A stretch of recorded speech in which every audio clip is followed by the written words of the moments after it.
Assalamu alaikum wa rahmatullahi ta'ala wa barakatuh. Bismillah walhamdulillah wassalatu wassalamu ala ashraf rasulillah wa ala alihi wa sahbihi ajma'in. Amma ba'd.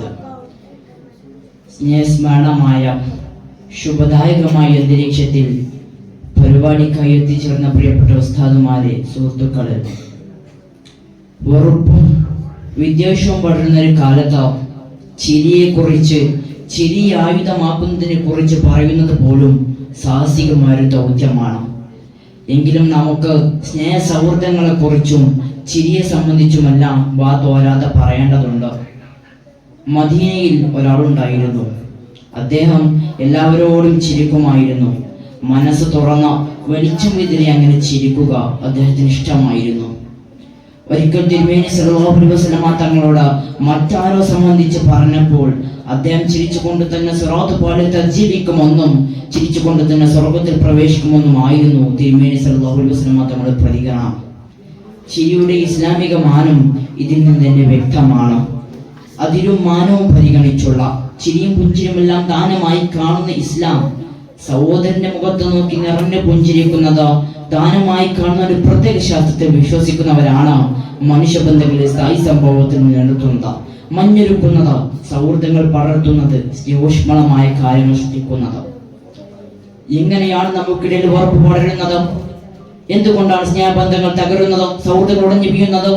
രാഷ്ട്രീയം, സമുദായം, മതം, ഇതിനൊക്കെ അടർന്നു മാറേണ്ടവരും ഭിന്നിച്ച് കഴിയേണ്ടവരും നാം മനുഷ്യർ.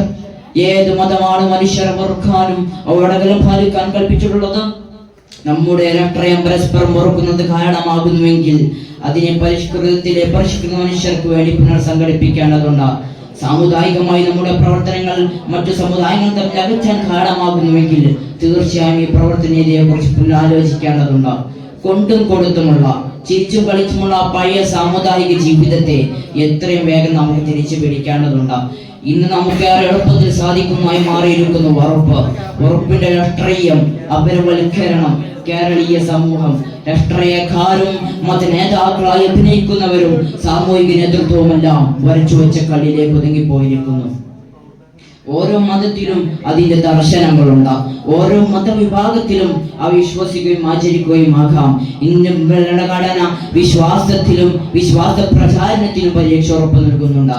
പക്ഷെ അതിനു വേണ്ടി നാം എന്തിന് പരസ്പരം വെറുക്കണം, പരസ്പരം ചതിക്കണം, പരസ്പരം വധിക്കണം, ചോര വീഴ്ത്തണം? സുഹൃത്തുക്കളെ, മനുഷ്യനാകാനാണ് നമുക്ക് ആദ്യമായി പരിശീലനം ലഭിക്കേണ്ടത്. മനുഷ്യനാക്കാൻ മാതാപിതാക്കൾ കഴിഞ്ഞില്ലെങ്കിൽ ആലോചിക്കണം. മതത്തെ വായിക്കുന്നതിന്റെ ഓരോ ഉപയോഗം സംഭവിച്ചിട്ടുണ്ട്. മതം വെറുപ്പ് പറയുന്നില്ല, അപരവൽക്കരണം പറയുന്നില്ല, അത് സ്നേഹത്തെ കുറിച്ച് പറയുന്നു, അതിനുവേണ്ടി വചാലമാകുന്നു. മതത്തെ കേൾക്കുമ്പോൾ അഥവാ തെറ്റായി കേൾക്കാൻ ശ്രമിക്കുമ്പോൾ, തെറ്റായ സ്രോതസ്സുകൾ സ്വീകരിക്കുമ്പോൾ സ്വാഭാവികമായും അബദ്ധം സംഭവിക്കുന്നു. അങ്ങനെയാണ് നമ്മിൽ കൊടുംവെറുപ്പിന്റെ, അപരതയുടെ, അന്യവൽക്കരണത്തിന്റെ കറുത്ത മേഘം ഉരുണ്ടുകൊള്ളുന്നത്. നമ്മുടെ രാഷ്ട്രീയം പരസ്പരം വെറുക്കുന്നത് കാരണമാകുന്നുവെങ്കിൽ സാമുദായികമായി നമ്മുടെ പ്രവർത്തനങ്ങൾ മറ്റു സമുദായങ്ങളെ തോൽപ്പിക്കാനാകുമ്പോൾ സമുദായങ്ങൾ തമ്മിൽ വെറുപ്പ് പടരുന്നു, പരസ്പരം ഫോബിയകൾ പടരുന്നു, നാം അറിയാതെ അകലുന്നു.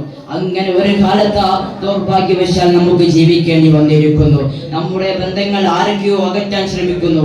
സാമൂഹിക ബന്ധങ്ങൾ ചില കറുത്ത ശക്തികൾ തമ്മിൽ തകർക്കാൻ ശ്രമിക്കുന്നു. സുഹൃത്തുക്കളെ, ഇവിടെയാണ് ചിരി ഒരു ആയുധമാകുന്നത്. അധികാരമോഹങ്ങൾക്ക് വേണ്ടി, സാമൂഹിക താല്പര്യങ്ങൾക്ക് വേണ്ടി ഉറപ്പുപടുന്ന എല്ലാ ദുഷ്ടശക്തികൾക്കുമെതിരെ സ്നേഹത്തിന്റെ കാലത്തെ വീണ്ടെടുക്കാനായി ചിരി ഒരു ആയുധമായി നമുക്ക് പോരാടേണ്ടതുണ്ട്. ഞാൻ തൗഫീഖ് നൽകട്ടെ. ആമീൻ എന്ന ദുആവസിയത്തോടു കൂടി എന്റെ വാക്കുകൾ ഉപസംഹരിക്കുന്നു. വാഹിറു ദഅവാന അൽഹംദുലില്ലാഹി റബ്ബിൽ ആലമീൻ. അസ്സലാമു അലൈക്കും വറഹ്മത്തുള്ളാഹി തആല വബറകാതുഹു.